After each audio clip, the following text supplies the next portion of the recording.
성실하게만 산다고 자본주의에서 행복을 누릴 수 있는 권리가 생기는 것도 아닌 것 같은 거예요. 부동산으로 재산을 지키기 위한 덕목들이 있는데 10여 년을 살던 집에서 네.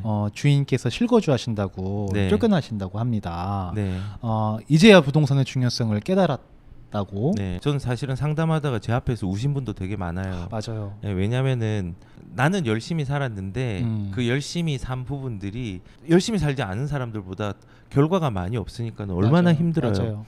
그래서 그런 부분들이 너무 힘들어 하시는 분도 많고 지금처럼 정부에서 하는 그 기조들을 계속 따라왔는데 결국은 말바꾸기라는 이런 것들이 되게 많았잖아요. 그래서 이제 부동산 중요를 깨달았다고 하고 앞으로 목돈을 만든다고 하는데 저는 목돈의 기준이 1억 2억을 열심히 모으는 사이에 집값의 가격은 굉장히 커져요. 그래서 차라리 지금 전세가 있고 한 5천에서 1억 정도 사이만 있으면요. 전세는 이미 그냥 있으시니까 놔두시고 투자처 있거든요. 그런 걸로 조금 더 빠르게 2년 후가 아니라 더 빠르게 접근하셨으면 좋겠어요.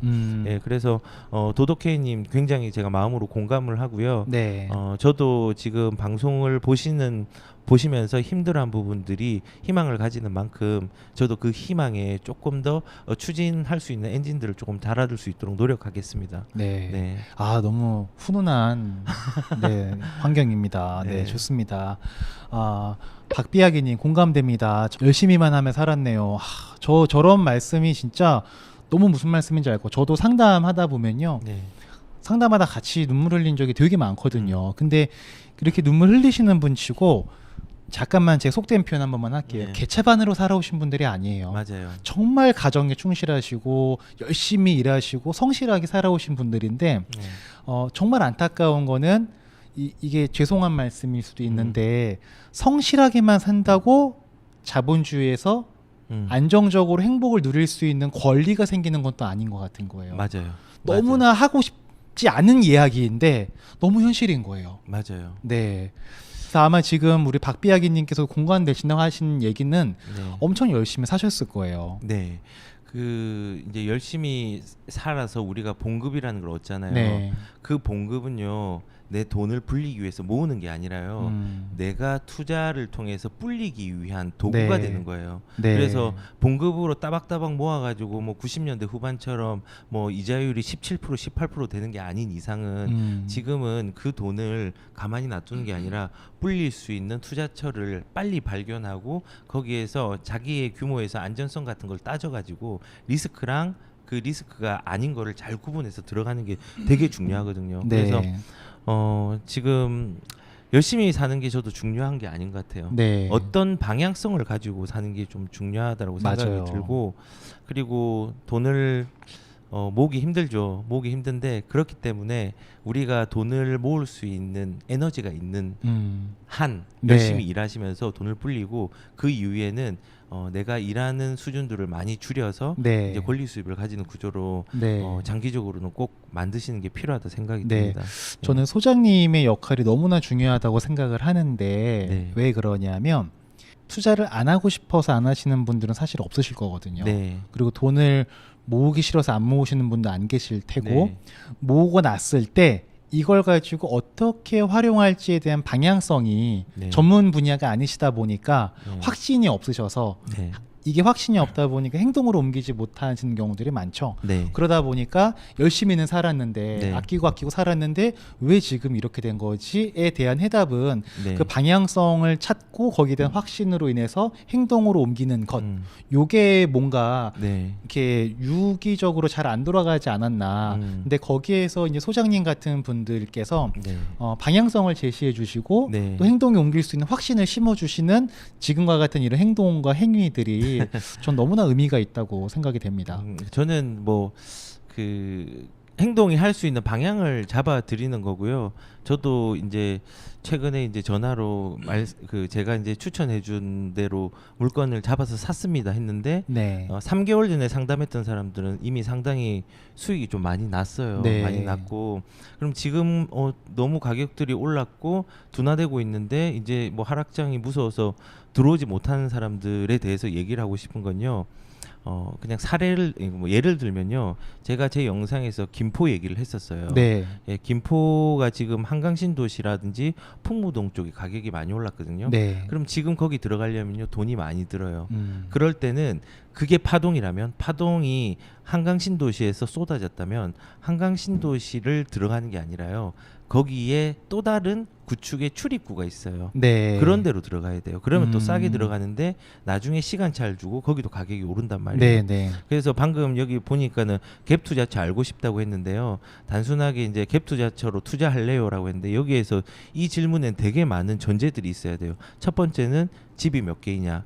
두 번째는 내가 얼마나 돈을 많이 가지고 있냐. 세 번째는 내 투자 성향이 어떠냐. 뭐 이런 것들을 계속 얘기를 하면서 같이 고민해서 만들어야 되는 부분들이 커요. 그래서 저도 상담할 때 저랑 상담 받아보신 분은 아시겠지만 처음부터 제가 자 상담 들어가겠습니다. 이거 물건 좋고요. 이렇게 안 해요.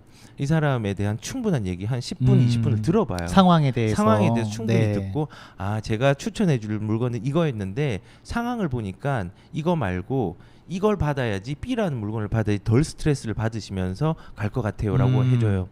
그래서 갭 투자처를 알고 싶으시다면은 본인의 이제 성향이라든지 이런 것들을 좀 구체적으로 얘기를 나눈 다음에 네. 상담을 하는 게 오히려 좀 좋을 것 같다는 생각이 들어요. 아, 그리고 이진학님께서 요즘은 아끼고 저축하면서 살면 인플레이션 생각해보면 돈이 쌓이는 게 아니라 녹아내리는 것 같네요라는 말씀을 해주셨는데 너무나 공감이 되고 맞습니다. 저는 약간 이런 느낌이 듭니다. 내가 정말 좋아하는 아이스크림을 오늘 먹으면 내일 못 먹잖아요. 네. 그래서 오늘 먹지 말아야 제가 냉장고에 넣어놓은 거예요. 네. 보관을 하기 위해서 네. 어디 안 가게 하려고. 근데 안타깝게 냉동실이 아니라 냉장고 밑에 넣어놓은 거예요.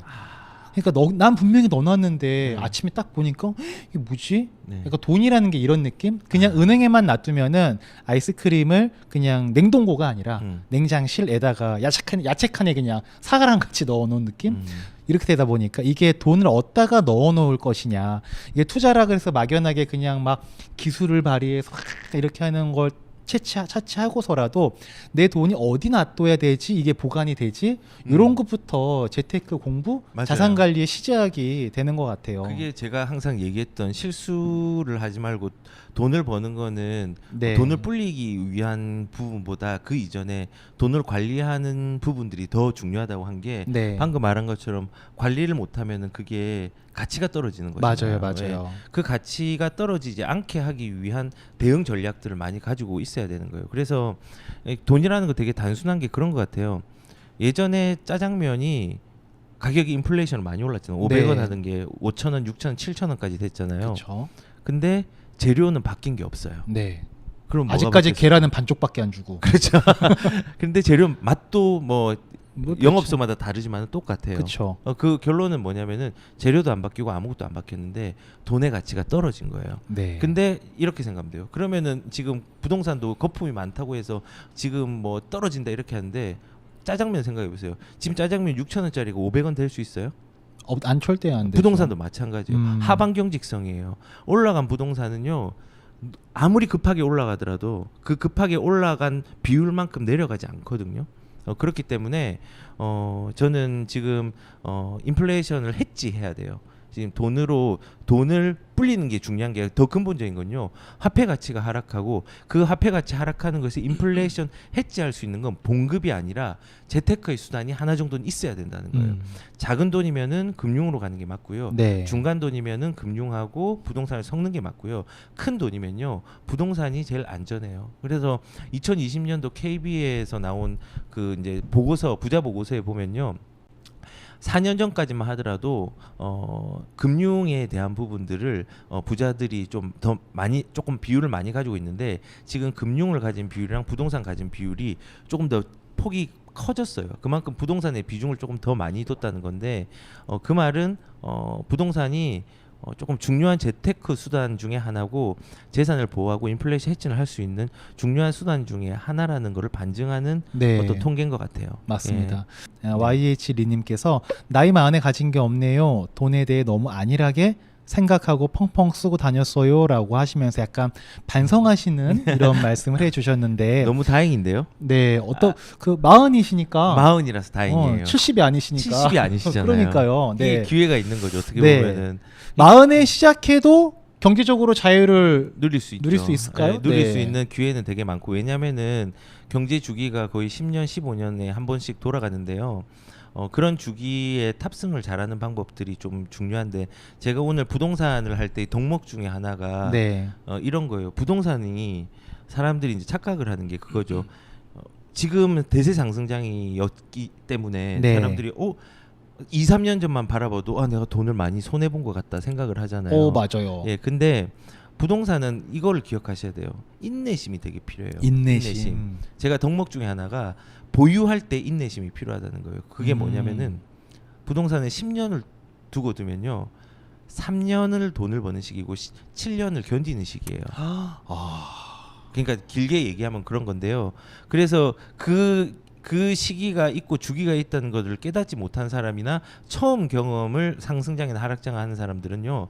겁나서 던지거나 접근을 못해요. 네. 너무 올라갈 때는 무서워서 접근 못하고요. 내려갈 때는 더 무서워서 접근을 못해요. 맞아요. 이래도 접근하기 힘들고 저래도 접근하기 힘든 상황인 것 같아요. 그렇죠. 그래서 네. 그런 주기들을 이해하고 있으면은 부동산 같은 경우는 좀 인내를 통해서 수익을 낼 수 있는 구조를 기다리는 게 필요하고 네. 이번 주 일요일도 제가 이제 아는 부동산하고 제 세입자 좀 맞추려고 얘기를 한 적이 있었는데 그 얘기 하더라고요. 2, 3년은 돈을 버는데 7년을 버티는 기간 같다고. 그 2, 3년 번 걸로 7년을 버티는 거예요. 예, 부동산은 좀 그런 순환되는 구조들을 좀 아셨으면 좋겠습니다. 네. 그 기다림의 시간이 네. 너무 힘든 거죠. 그렇죠. 네. 그러면 이 타이밍에서 제가 얘기를 하면 오늘 얘기를 하려고 했던 게 네. 그런 거죠. 그 부동산으로 재산을 지키기 위한 덕목들이 있는데 네. 첫 번째가 부동산을 매수하기 직전에는 용기가 필요해요. 매수하게 지키는 용기. 용기가 필요해요. 용기가 필요한데 그 용기를 얻기 위해서는 부동산이 어떤 식으로 흘러간다라는 기본적인 목차와 골격들을 가지고 이해가 있는 돼 있어요. 조금은 이해를 하고 있어야 돼요. 그래서 그런 걸로 용기를 얻어서 추진을 해서 이제 매수를 하려고 하는 거죠. 그래서 이게 되게 큰 돈이 들어가기 때문에 되게 무서워요. 망설여지죠. 그리고 처음 경험하는 거잖아요. 네. 얼마나 무서워요. 처음에 외국 가면은 설레이고 무서움이 반반이잖아요. 맞아요. 그리고 뭐 내가 모르는 길을 간다는 것 자체에 두려움들이 많은 사람들이 대부분이거든요. 맞습니다. 그래서 용기가 필요해요. 이게 그냥 일상적인 그냥 뭐 단어를 선택하는 것 같지만은 저도 처음에 선택할 때 무섭고 제 와이프는 공포에 떨었어요. 돈 잃을까봐. 이래도 되는 건가 이렇게. 우리? 그런데 정도. 돈을 벌어서 딱 주니까는 네. 명의를 빌려주기 시작했어요. 아무튼 그 정도로 처음에 시작할 때는 그런 기본적인 베이스를 통해서 용기를 얻는 게 중요하고 그걸로 이제 실행을 하는 게 매수의 단계거든요. 네. 매수의 단계인데 매수는 결단력이 있어야 돼요. 결단력이. 그래서 오늘 센터장님이 들어오실 때 제가 제 지인하고 통화를 하고 있었잖아요. 네. 상담을 하고 있었는데 집을 팔았어요. 집을 다른 걸 팔아서 제가 바로 추천을 해줘가지고 부동산에 갔는데 액수가 자기가 경험하지 못한 액수가 있으니까 네. 무서운 거예요. 왜냐면은 지금 많이 올랐거든요. 네. 과거를 바라보면 안 돼요. 빨리 결단을 해야 돼요. 왜냐면은 2000년도랑 2005년도, 10년도, 15년도, 20년도의 섹터들을 다 따져보면요. 그거를 뭐 일률적으로 하면 조금 뭐 많이 안 올랐네라고 할 수 있지만요. 그 긴 시간을 보면은 상당히 많이 올랐거든요. 그리고 네. 오르는 타이밍에는 확 올라버리거든요. 근데 지금 추천한 데가 부산의 틈새였어요. 지금 네. 부산은 불장이거든요. 네. 그래서 매도를 했을 때 다른 집을 매도를 했을 때 바로 지금 매수의 계획을 세워야 되는데 이거 어떡하지? 어떡하냐면요. 일주일 지나잖아요. 그러면 이제 그 가격이 그 사이에 1,000, 2,000이 더 오를 거예요. 불장은 그래요. 그래서 결단이 필요해요. 신속한 결단이 필요하고 팔자마자 바로 그렇죠. 들어가는 결단.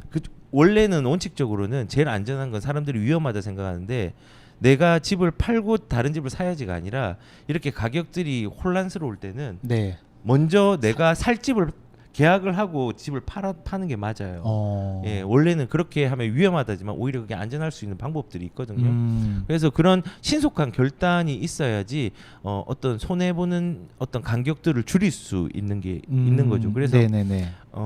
저는 개인적으로는 그런 결단력이 있었으면 좋겠고 그 결단을 하고 집을 사잖아요. 네. 제가 아까 뭐라 했죠? 인내하는 시간이 네. 필요하다. 왜냐하면 매수를 하면은 가격이 갑자기 떨어져요.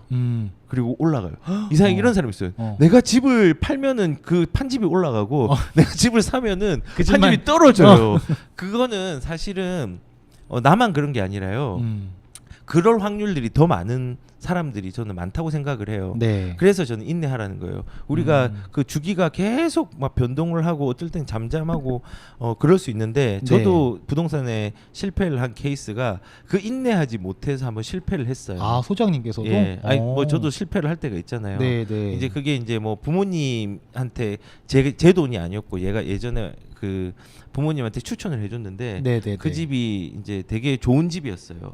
근데 기다리지 못하고 팔았어요. 그래서 한 4년 만에 2천만 원 정도의 차익을 남겼는데 사실은 지금까지 가지고 있었으면 몇 억을 남겼거든요. 그래서 그런 인내심을 가지고 상승장의 주기를 기다려야 돼요. 다음 상승장의 주기를. 그러면은 거기에서 다음 상승이 오잖아요.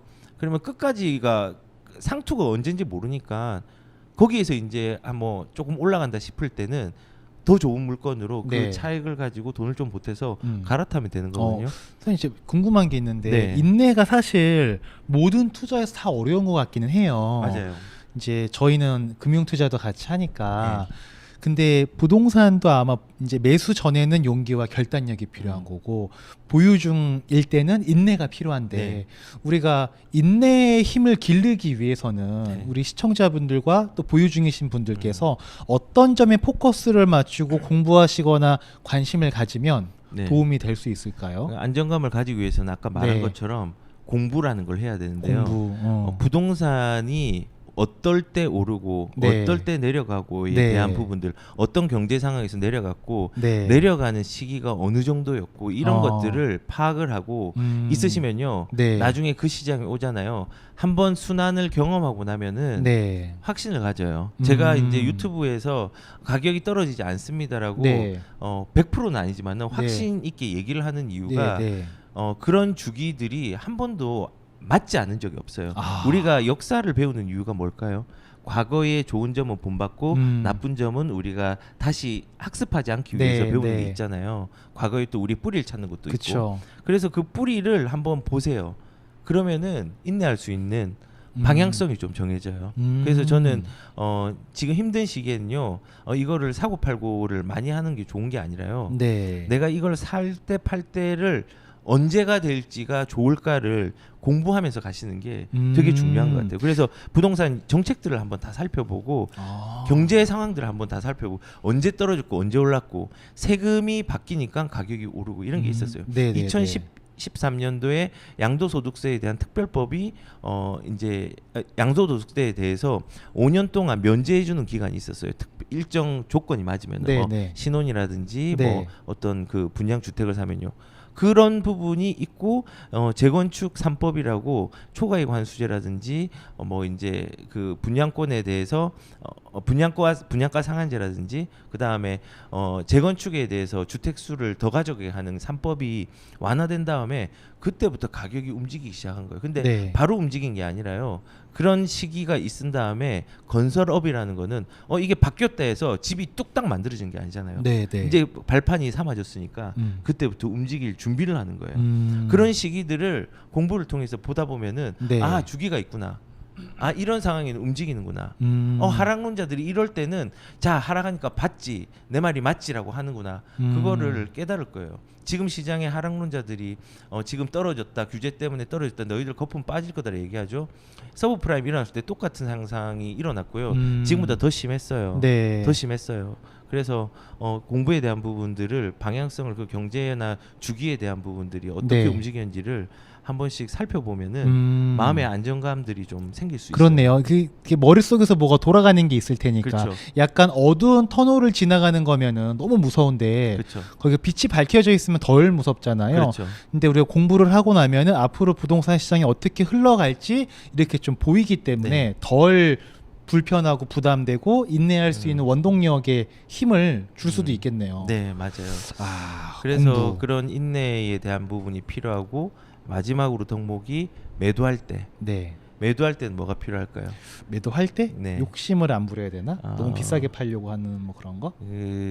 집을 가졌으니까 네. 관심을 가지겠죠. 네. 부동산에 대한 이해도가 필요해요. 이해. 네. 부동산에 대해서 애정과 이해가 필요하다 생각해요. 그 이유가 뭐냐면은 이제 부동산이 안 좋은 케이스가 뭐냐면 매도를 하는데 내가 서울에 청량리를 사서 오래 가지고 있었어요. 네. 그런데 내가 안산으로 이사 갔어. 네. 부동산을 이해 못한 사람이에요. 청량리에 20평짜리 살다가 나 넓은 데 살고 싶어. 안산에 40평으로 갔어요. 진짜 잘못된 선택이에요. 많았어요 그런 분들. 예, 뭐 그런 식으로 이해를 못하면은 매도할 때가 중요한 게 아니라 매도 다음 행동이 중요하거든요. 매도할 때 이 여기에서 더 좋은 데로 가야 돼요. 뭐 불가피하게 지금처럼 부작용 때문에 하급지로 가는 경우도 좀 있지만은 네. 그런 상황이 아니라면 상급지로 갈 수 있는 인플레이션 해지를 할 수 있고 그다음 상급지로 갈 수 있는 네. 대비를 매도 타이밍 때는 하셔야 돼요. 그래서 부동산을 이해를 하라는 말씀을 드리는 거고요. 그렇게 지금 제가 말했던 덕목들이 인내하고 그다음에 신속하고 결단하고 그다음에 부동산을 이해하고 그리고 용기를 가지고 다시 네. 시작하고 네. 이게 계속 반복이 돼야 되는 거예요. 네. 그리고 이런 부분들이 부동산은 뭐 경기도 있지만은 제일 중요한 게 뭐냐면요. 네. 심리예요, 심리. 투자니까 심리. 이것도. 투자니까 심리예요. 네, 네, 네. 그래서 이렇게 좀 훈련을 하고 인내를 하고 공부를 하고 주기를 한번 하다 보면요. 그 심리가 다른 데서 요동칠 때 나도 요동하진 않아요. 저도 맞아요, 사실은 맞아요. 그 제 영상에 보시면 2020년도가 어떻게 될 것이다라고 했는데 네. 똑같이 되고 있어요. 나중에 한번 보세요. 네, 네, 네. 지금 어떻게든 전세 대폭등이 일어날 것이고 사람들이 청원할 것이고 네. 밖에 나올 것이고 네.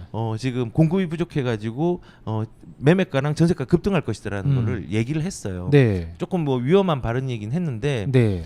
그게 이제 제가 이해를 하는 부분들을 경험을 통해서 이해를 한 부분이 컸기 때문에 네, 얘기를 네, 할 네. 수 있었던 거거든요. 그래서 전문가라는 게 별거 없는 것 같아요. 저는 부동산 전문가는 없다고 생각해요. 그냥 내가 경험을 하고 거기에 대해서 정답을 얘기해 주는 게 아니라 정답에 가까운 방향들을 말할 수 있는 부분. 맞아요. 예, 정답이 없어요.